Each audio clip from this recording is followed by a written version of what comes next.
네, 앞서 보신 대로 고심에 고듬을 거듭한 대통령의 선택은 이병기 국정원장이었습니다. 앞으로 국정 운영 기조에 어떤 변화가 있을지 관심이 쏠리고 있는데요. 네, 한 주의 민심과 정치권 주요 이슈들 짚어보겠습니다. 오늘 이 시간에는 박상병 정치평론가, 송승호 건국대 특임교수 두 분 모셨습니다. 어서 오십시오. 안녕하세요. 네. 자, 이병기 국정원장이 새로운 청와대 신임 비서실장으로 선택을 받았습니다. 어쨌든 이번 인선을 놓고 여러 가지 평들이 나오고 있는데 가장 골자는 이런 것 같습니다. 예상이었다. 이게 상당히 좀 생각할 수 없는 거였다. 이런 비판이자 어떤 의견이 많이 나오고 있는데요. 두 분의 의견을 좀 들어보겠습니다. 먼저 교수님, 한 말씀 해주시죠. 저는 이렇게 생각해요. 박근혜 대통령이 선택할 수 있는 마지막 카드가 이병기 국정원장이었고 대통령도 가능하면은 이 마지막 카드를 안 쓰고 싶으신 거였죠. 안 쓰고 싶어서 다른 카드를 찾았는데 그에 대한 적합한 카드를 못 짜신 것 같아요. 그래서 마지막 숨겨놓은 히든 카드를 썼다. 저는 이렇게 봅니다. 그러니까 다시 얘기하면 주변에 그만큼 믿고 맡길 인물이 없었음을 방증하는 거다. 이렇게 좀 볼 수 있을까요? 믿고 맡길 인물이 없었다기보다도 대통령이 좋아하는 스타일의 사람이 없었다고 봐야 되겠죠. 대통령이 저도 이제 당을 출입할 때 기자 시절에 박근혜 대통령을 자주 만날 기회가 있었습니다만 박근혜 대통령 스타일이 이런 것 같아요.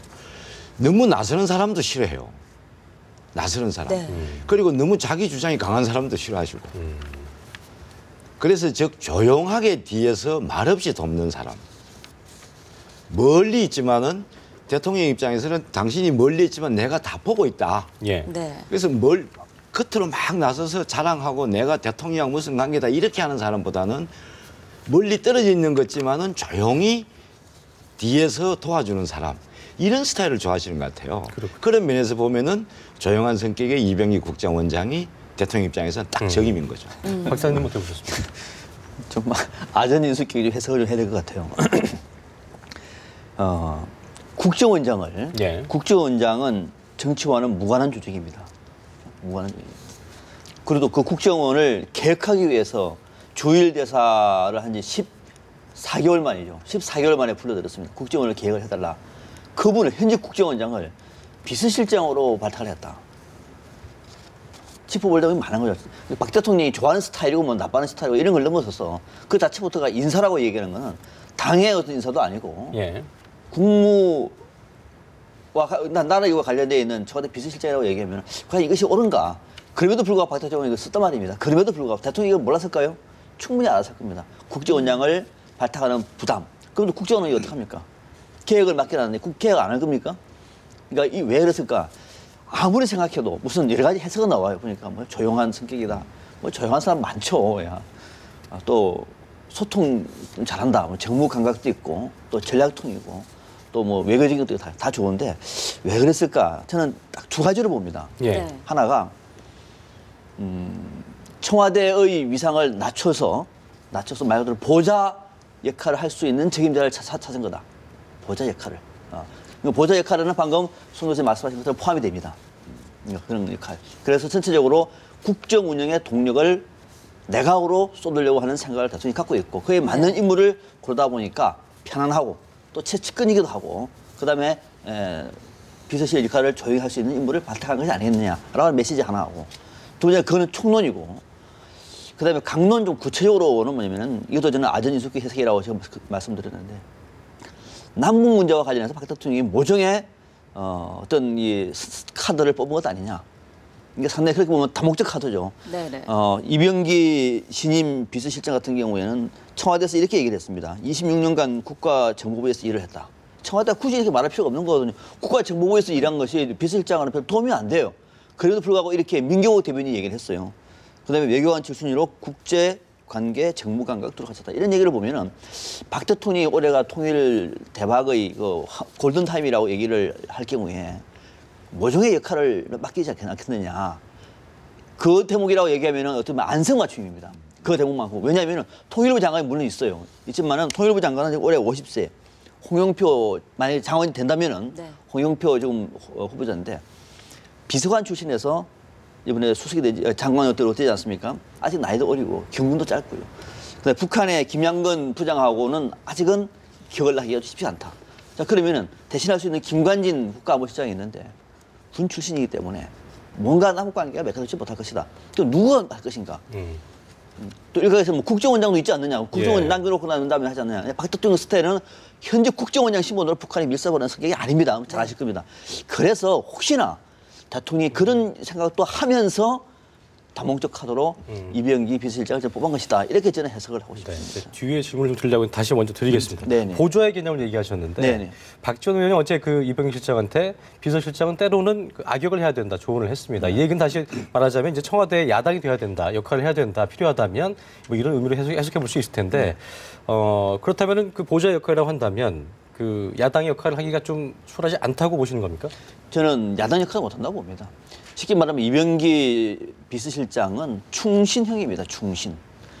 봐보세요. 과거에 노태우 정부부터 YS 정부, 그다음에 이해창 당시 대통령 후보, 그다음에 지금의 박근혜 대통령까지 역대 정부에서 쭉 나름대로 처신해온 사람이에요. 예. 쉽게 말하면 이게 처신해온다는 얘기는 물 따라 바람 따라 쭉 좋은 뜻입니다. 기회주의를 했던 것이 아니라 쭉 했기 때문에 어떤 충신형이지 직언을 하면서 어떤 돌파형 그런 인물은 아니에요. 대통령이 그런 인물을 발탁한 것은 아니라고 봅니다. 그래서 청와대 안에서 쓴소리 하는 사람을 발탁한 것은 아니다.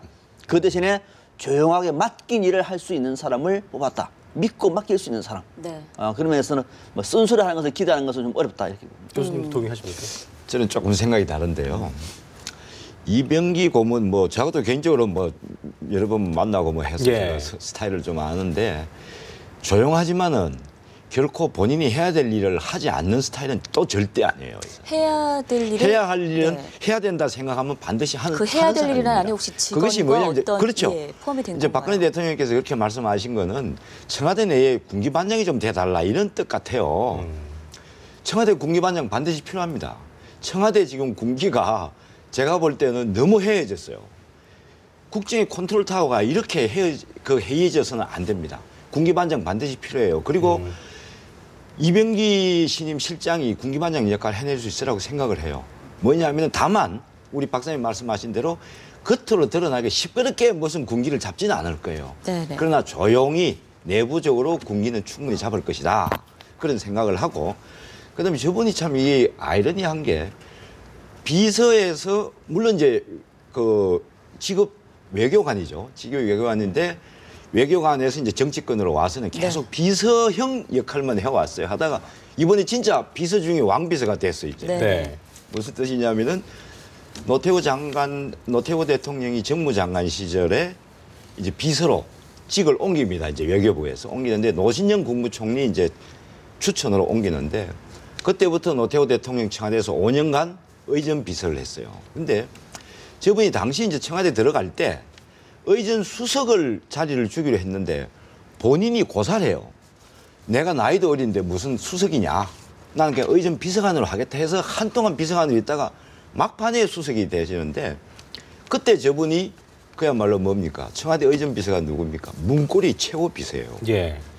그래서 이 얘기를 말씀을 왜 드리냐면 지금 문고리 3인방과 이병기 신임 실장과의 관계 설정이 어떻게 될 것이냐 참 궁금하잖아요. 네네. 그리고 후임 실장이 완벽한 실장 역할을 수행하기 위해서는 이 지금 현재 문고리 3인방하고 관계가 잘 원만하게 이루어져야 돼요. 저는 이루어질 거라고 봐요. 왜냐? 조금 전에 말씀드린 대로 본인이 노태우 대통령 시절에 5년간을 문고리 권력에 있어 본 사람이에요. 그래서 누구보다도 문고리 권력이 어떻게 해야 되며 비서실장과 관계 어떻게 해야 되며 이런 것을 5년간 체험했기 때문에 네. 아마 그 3인방과 관계도 원활하게 잘 조율하지 않겠나 하는 생각이 들어요. 네, 이번 인사를 두고 이게 장고 끝에 묘수인지 악수인지 분석이 많습니다. 지금 청와대 전체를 아우를 있을 정도의 어떤 그 연륜도 있어야 되고 앞서 저희가 얘기를 했지만 정무적 감각, 정치적 경험 모두 갖춘 박 대통령이 정말 믿고 의지할 만한 사람. 그렇게 해서 발탁한 배경 여러 가지 짚어주셨는데 그렇게 된다면 아무래도 전 비서실장 김기춘 체제와 좀 달라진 점이 분명히 있을 거라는 예상도 가능하거든요. 네. 어느 정도로 좀 변화가 있을 거라고 보세요?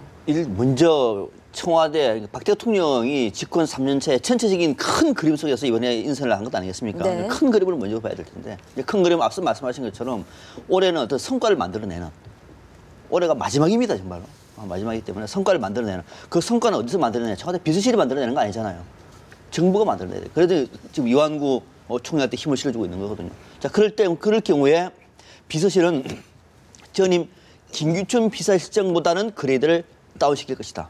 이건 대통령도 얘기를 했던 겁니다. 네. 말 그대로 비서실 기능으로. 그 일종의 그레이드에서는 지금 이병기 신임 실장이 나름대로 받아들이는 측면이 있는 거죠. 예. 그 하나. 또 하나가 뭐냐면은 그런 그림 속에서 청와대가 보좌기능을 할 때 그러면 청와대하고 당과 정부의 관계는 어떻게 할 것인가. 그 관계 속에서는 이병기 신임 실장도 나름대로 소통형 인물이에요. 네. 당에도 있어봤고 정부에도 있어봤고 또 친박계 핵심입니다. 원조 친박입니다. 박 대통령 신임도 그건 잘 될 수 있는 거예요. 이 정도는 저는 잘 할 수 있다고 봅니다. 그 정도 한다고 얘기하면은 저는 차선책은 된다고 봐요. 차선책은 고마워 놓고 보면은 근데 좀 더 큰 틀에서 보면은 국정원 문제를 하다가 국정원 현재 국정원장을 발탁했다는 문제 하나. 그리고 국정원도 개혁을 아직 하지도 못하는 이제 뭔가 좀 몸을 풀려고 하는 아직 업무 파악도 안 되는 사람을 한다는 것 자체나 또 하나가 뭐냐면은 그러면은 주일대사에서 14개월 만에 다시 국정원장으로 또 7개월 만에 또 국정원장 다시 비서실장으로 네. 이런 인사 자체를 참 잘하신 겁니다. 2년 만에 자리 3번 옮겼네요. 이렇게 할 수가 없는 것입니다. 이건 인사 이렇게 하면 안 되는 거죠. 거기다가 또 하나 결정적으로 뭐냐면은 이 문제와 관련해서 당과의 관계는 상당히 매끄럽지 못한다고 봐요. 왜?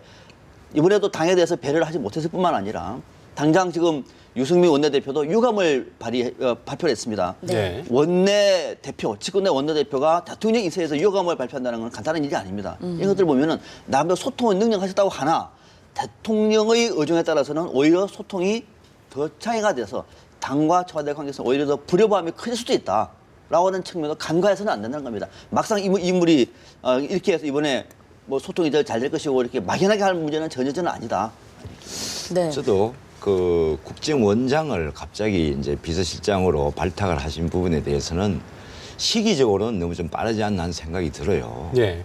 그런데 이번에 대통령이 생각하는 전국 구상, 인선을 통한 전국 구상을 우리가 추론을 해보면 조금 전에 말씀드린 대로 청와대는 이제 실세형 김기춘 실장처럼 실세형 실장이 아니라 조용히 청와대를 아우러서 청와대 역할을 조용히 하는 조용한 청와대를 꾸리겠다.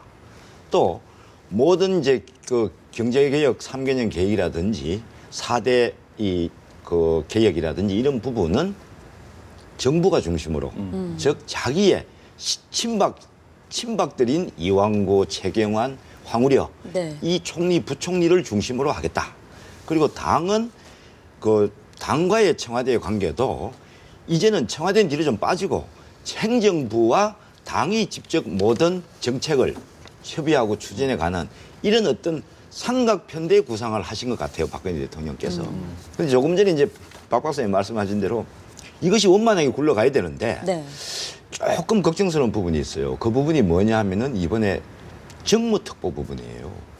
김무성 대표는 정무특보가 필요 없다. 비서실장하고 소통하면 된다. 그렇죠. 예. 소통할 수 있는 비서실장을 후임으로 선정해달라. 이거였단 말이죠. 그리고 유승민 원내대표는 정무특보를 꼭 임명을 하려면 사전에 당과 좀 협의를 해달라. 이런 요청이 있었는데 제가 볼 때는 청와대 어제 저녁까지 제가 확인해 본 바로는 당하고는 별 조율이 없었어요. 그러니까 당청 간의 소통이 안 된다는 것 자체가 좀 모순이 아닌가 싶은데 이 부분은 좀 그렇죠. 문제인 것 같습니다. 그래서 대통령께서는 당청 간에 좀 이렇게 소통을 하기 위해서 정무특보를 3명이나 임명을 했다고 보는데 네. 그 3명의 면면을 보면은 소통과는 좀 거리가 멀 것이다. 그리고 첫째 이렇잖아요. 지난번 지난해 7월 14일 날 새누리당 그 전당대회 때 당대표법 전당대회 때 김무성 대표 가장 반대편에 서서 예. 상대 진영을 가장 많이 지원을 하고 김무성 대표를 많이 비난한 사람이 김재원, 윤상현 그렇죠. 의원이에요. 예. 그런 의원들하고 김무성 대표가 소통이 되겠습니까? 안 됩니다. 그래서 그런 부분에서는 이제 저 정무특보가 새누리당 지도부와 소통 원활하게 되기를 바라지 말고 그 부분은 이병기 신임 실장이 커버할 수밖에 없다. 네. 왜냐 이병기 신임 실장하고 김무성 대표는 아주 그 서로 신의 관계가 두터워요. 그렇기 때문에 이병기 그 비서실장이 그 역할을 할 수밖에 없다. 네, 지금 박사님 네, 정무특보단 얘기를 좀 더 해볼까 하는데 네. 지금 현직 의원 3명이 지금 임명되지 않았습니까? 네. 사실 말씀하셨지만 특보하면은 어떤 그 박근혜 대통령이 개인적 차원으로 좀 보좌를 하는 그런 자리라고 할 수도 있을 텐데 사실 장관 같은 경우에는 국무위원이니까 어떤 국무 업무를 좀 국무를 분담하는 차원에서 의원직이 좀 겸임되는 게 양해가 되는 것 같은데 특보단 구성이 현직 모든 의원 3명이 다 이렇게 됐다. 어떻게 보셨어요? 그죠. 특보단의 구체적인 역할이 뭔지는 앞으로 봐야 됩니다. 네. 지금 어떤 역할을 만들어 놓고 사람을 뽑은 것이 아니라 사람을 먼저 뽑아놓고 나면 이제 역할을 맡겨야 할 상황이에요. 이거 인사가 지금 거꾸로 가고 있는 거죠. 그러나 대통령의 고민은 분명히 있는 겁니다. 뭐냐면 워낙 지금 당청 관계가 안 된다고 얘기를 하고 있고 또 당은 이미 김무성, 유승민 대표처럼 이미 굳어지고 있지 않습니까? 예. 청와대가 어떻게 손을 볼 수 없습니다. 이제는. 네. 임기가 2년이고 내년 총선 때까지는 이 체제를 갈 수밖에 없는 겁니다. 어떤 경우도 저는 힘들다고 봐요. 그러면은 올해 박근혜 대통령이 뭔가 작품을 많이 만들어내야 할 중요한 타이밍에 당을 어떻게 얘기를 하죠? 당에서 직접 매 불러가지고 도와달라고 얘기를 합니까? 그런데 지금 정무수석이 있습니다. 그죠? 정무수석이 청와대 이쯤에 별 역할을 지금 못하고 있잖아요. 못하고 있습니다. 그래서 나름대로 좀 지도부의 영향력을 행사할 수 있는 또는 소통이 될 수 있는 비서실장을 뽑았는데 그럼 정무특보는 뭐냐? 비서실장은요. 현재 국회의원이 아니잖아요. 네. 의총에 참석 못하잖아요. 새누리당 의총하는데 앉아가지고 비서실장에 가가지고 앉을 수는 없는 건 아닙니까? 그래서 그 분위기를 제대로 얘기를 하고 청와대 얘기를 할 수 있는 친박의 핵심 인사 그것도 2명을 바탕하고 또 이 조영 의원도 친이로 분류가 됩니다만 친박과 상당히 또 가까운 사람이에요. 나름대로 이렇게 나름대로 친이 친박을 조율하면서 친박의 핵심 인사를 통해 가지고 청와대와 당과의 관계 속에서 일종의 김무성 대표 체제를 견제하려고 하는 또는 청와대의 의중을 전달하려고 하는 그런 포석으로 이번에 3명을 정부 특보로 발탁을 제가 볼 합니다. 때는 말이죠. 저 김재원 의원이나 윤상현 의원 가지고 새누리당 내에 청와대 대통령의 의중을 새누리당 소속 의원들에게 전파하고 동일히 끌어내기에는 상당히 역부족이에요. 내부를 들여다보면은 저분들 2분과 인간관계를 놓고 보면은 역부족이고 또 하나 조금 전에 진행자께서 말씀하셨다시피 현직 국회의원이 네. 국회의원을 정무특보로 임명하는 것이 바람직하냐. 모양새가 좀 글쎄요. 저는 결론적으로 말씀드리면 바람직하지 않다고 봐요. 국무위원은 또 좀 달라요. 성격이. 공동정부이기 때문에 다른데 특보는 크게 보면은 대통령의 비서예요. 그렇죠. 예. 비서예요. 대통령의 비서를 현역 국회의원을 비서로 임명한다? 바람직하지 않습니다. 왜 굳이 물론 이제 실질적으로 내부적으로 들어가 보면은 이제 의원들하고 직접 쉽게 만날 수 있고 접촉할 수 있고 지도부하고도 쉽게 얘기할 수 있고 하기 위해서는 현역 의원이 낫겠죠, 활동하는데. 그러나 그럼에도 불구하고 현역 의원을 대통령 비서로 임명한다는 것은 이거는 절대 전례가 적절치 혹시 않다. 있습니까? 없습니다. 그리고 청와대에 들어가면은 현역 국회의원이 청와대에 들어가면 전부 다 의원직을 사퇴했어요. 현역 배지를 달고 청와대 비서 역할을 한 사람은 없어요. 네. 굳이 있다면 과거에 정무장관 지금 이제 정무수석이죠. 그 역할이 변해서 정무장관 때는 그랬어요. 근데 그 이후에는 그런 적이 한 번도 없어요.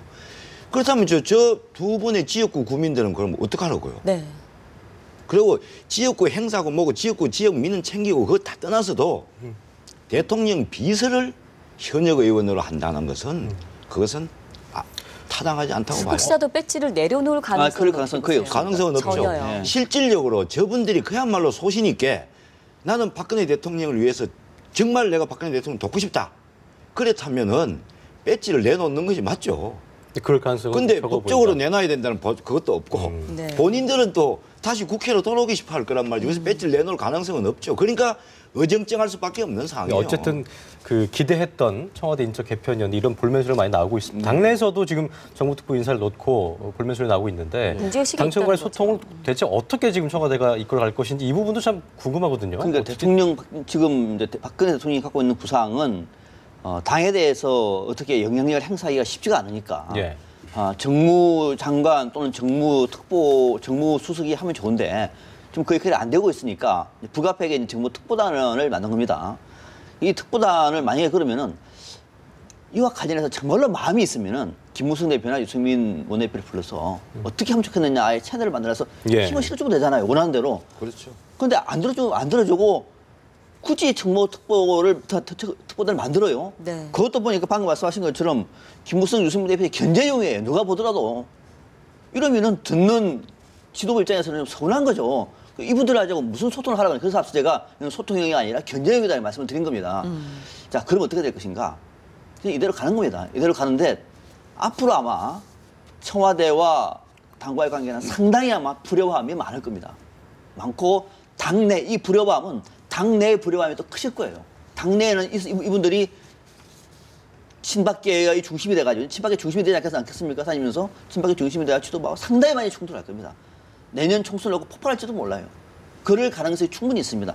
그럼에도 불구하고 대통령이 한 것은 지금 가만히 있으면은 당에 다 넘겨줘야 되니까 참을 수가 없는 거예요. 그래서 싸우더라도 흔들더라도 일단 견제하기 위해서 핵심 인사 2명, 뭐 1명 돼가지고 3명, 바깥으로 보면은 친이도 있으니까 3명을 해가지고 이번에 정부특보를 한 것인데 대통령의 마음은 알겠으나 그건 현실적으로 작동되기 어렵다.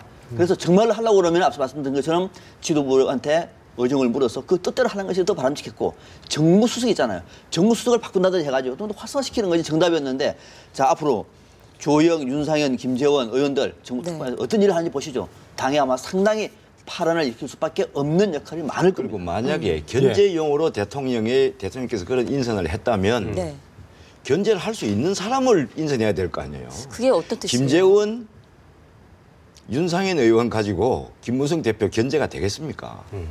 그리고 김무성 대표도 저 두 의원이 나를 견제하려 한다? 제가 볼 땐 신경도 안 쓸 거예요.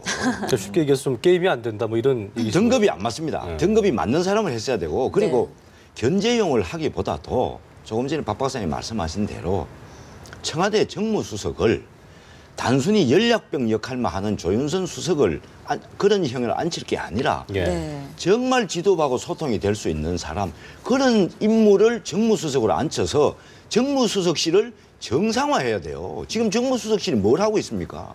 아무 역할도 못해요. 정무수석 자체가 지금 당 지도부하고 대화가 안 되는 상태인데 어떻게 대통령의 의중을 정확하게 전달하고 또 당의 의견을 대통령한테 정확하게 전달하고 그래서 양쪽의 가교 역할을 어떻게 할 수 있겠어요? 도리어 정무특보를 임명하기보다는 정무수석실을 활성화하는 것이 옳았다.